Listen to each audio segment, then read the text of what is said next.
Hi, I'm very excited to talk to you about the orthopedic segment that's within the advanced program. It constitutes over 100 of the hours that we're going to be dealing with. We're going to cover myofascial work, deep tissue, deep massage, active release techniques, and other advanced techniques that help you will have much more superlative effect on the variety of problems that people will come to you with. We're going to be teaching you how to treat whiplash, Achilles tendonitis, spondylolisthesis, and as I say, over 40 more different problems that people might come in to see you with. It's so important these days that therapists know how to interact with medical professionals, how to do medical, orthopedic, clinical, and therapeutic work.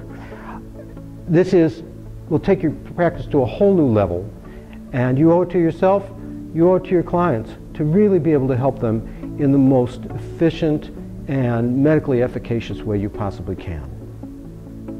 So I'm going to show you, for instance, how you can work the iliopsoas muscle, which is attaching to the lumbar vertebrae and coming down ultimately to the lesser trochanter of the femur.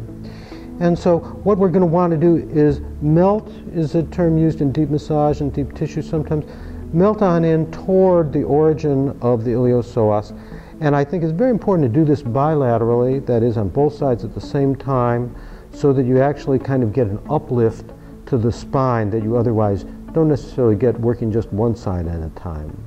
The iliopsoas comes down, and so as I'm working into a second area, I come a little bit more laterally, but I'm lateral to the rectus abdominis.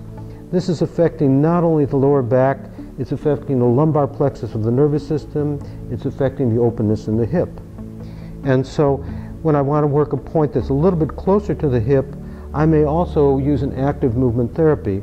So on the left side here, I'm just nudging the psoas up a little bit, and Jackie, I'd like you to lower your left heel down the table, just slide it down the table surface. As she slides down, I'm pulling up, and between us we get a very lovely stretch of the iliopsoas muscle. Now if you just lower the right leg, similarly, we'll get a nice stretch of the iliopsoas. This will free the back, the pelvis, the hips, and address, quite deeply some of the sources of lower back pain that often aren't addressed by therapists. Let me show you one other variant of this. Could you bring your knees up again, Jackie? You can also do an active movement therapy in which you press into the iliopsoas and then they have the person mobilize that muscle by flattening the lower back and then arching the lower back up. So Jackie, if you could just flatten your lower back against the table and then go into the opposite direction, arching your lower back up.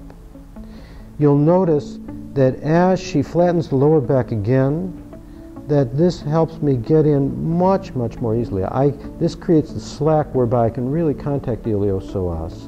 And if you go in the opposite direction, arching your back, what that's going to do is allow me to stretch the psoas again. So a lot of times, and go ahead and move back and forth in that way, we're going to get a much deeper release by having the two people working together rather than just one.